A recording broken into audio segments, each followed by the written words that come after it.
దేవుడి చేత ఏర్పాటు చేయబడిన వాడే. సంసోను దేవుని చేత ఏర్పరచబడిన వాడే.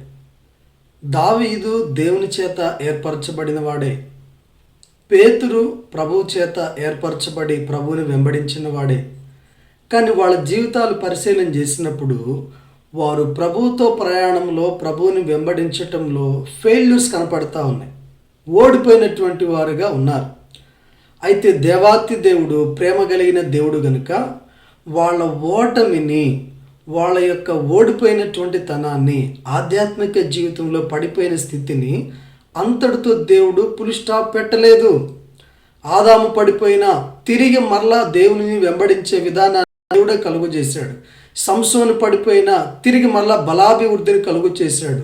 దావీదు పడిపోయినా దావీదు దగ్గరకు దేవుడు నాతాను ప్రవక్తను పంపించి హెచ్చరించి పశ్చాత్తాపం కలిగేటట్లు చేశాడు. పేతురు ప్రభువుని ఎరగనని చెప్పినా తిరిగి మళ్ళీ ఆయన పునరుద్ధానుడైన తరువాత పేతురుతో కూడా ఈ వార్తను చెప్పమని దేవుడు ప్రత్యేకంగా తెలియచేశాడు.